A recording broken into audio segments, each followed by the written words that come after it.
Anyways, so before we discuss the methodologies, I want to make a statement about why IT projects are so different from other types of projects. And I have here Maynilad's construction group. They're going to get mad at me for what I'm going to say. But basically, IT projects are really much more difficult than other types of projects. And I'll tell you why the IT is even harder than automation instrumentation. Because we deal always with intangibles, right? When you construct a building and you say, I want a 5-story with these plans and these engineering standards, you just check that they meet the engineering standards. Of course, you have to be aware of them, right? But in IT, there's no such thing. There's no such thing as a common standard. There are methodologies, right? But they're really all intangible, so they're very hard to manage, right? Whether the project is good or bad is very subjective many times, right? And because scope is really very ill-defined, it has to be successively refined. You start with a hazy idea, and then you try to develop more details, right? If you go to the users and they say, they want a construction management system, right? And you interview them and say, what do you mean? They probably cannot define it very well. And you can't blame them. That's the nature of software projects, right? So you have to be a party in terms of eliciting the response and refining the details of the project. I would even say that today, even hardware is a big intangible. Why is that? Give you an example. You buy a firewall, right? And you say, okay, that's tangible. It has so many megabits of throughput. It has so much CPU, etc. But what really defines the performance of the firewall are the policies and the configuration that you put in. And all of that, again, is intangible, right? And you actually don't even know exactly what you need until you purchase it and you start tweaking with it. So, given that, the problem is that scope, I believe, is usually the single biggest source of project failure in IT projects. It's ill-defined scope, which is ironic because by nature they are like that, right? We must define them as detailed as possible. And this means that putting effort in the scoping portion of it rather than in the development.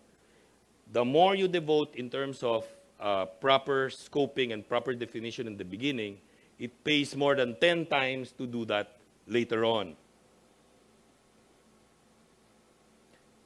But of course, scoping requires time.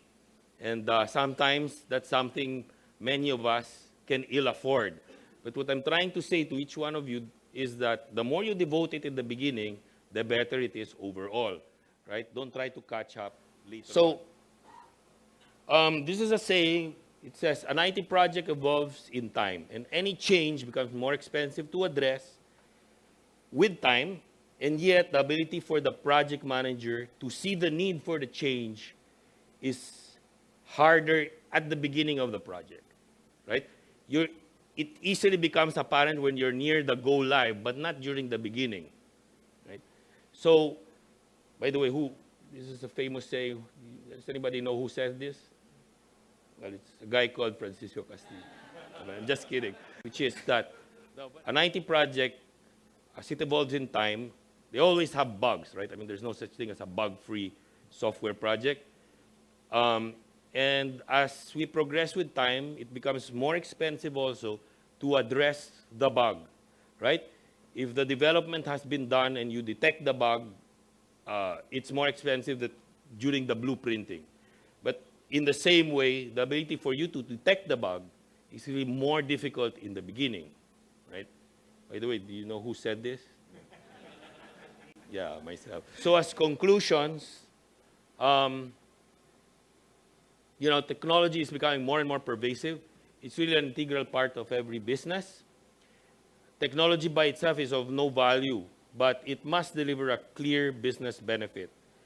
And for us, and I guess for most of you, project management and portfolio management is really a crucial component for this to happen. At unfortunately, or fortunately, depending on which side you are in, right, good PMs and good portfolio managers are hard to get by with. I guess good for us because they were in more demand, right? So you can ask for a higher. And with that, just closing with a saying before we go to Q&A. This is an old Spanish proverb. It says, "El saber no ocupa lugar." It means knowledge occupies no space. And what do I mean? It pays to know more and more. It doesn't occupy more terabytes in your brain, right? You don't have to upgrade. So the more we learn, the better. And there's a corollary to that, which says, "Pero la ignorancia lo cubre todo," which means, but ignorance can consume it all. Right? So if you don't put knowledge, that's what will consume it. So maraming salamat po. Thank you. Thank you, Dr. Castillo. How about another pause here?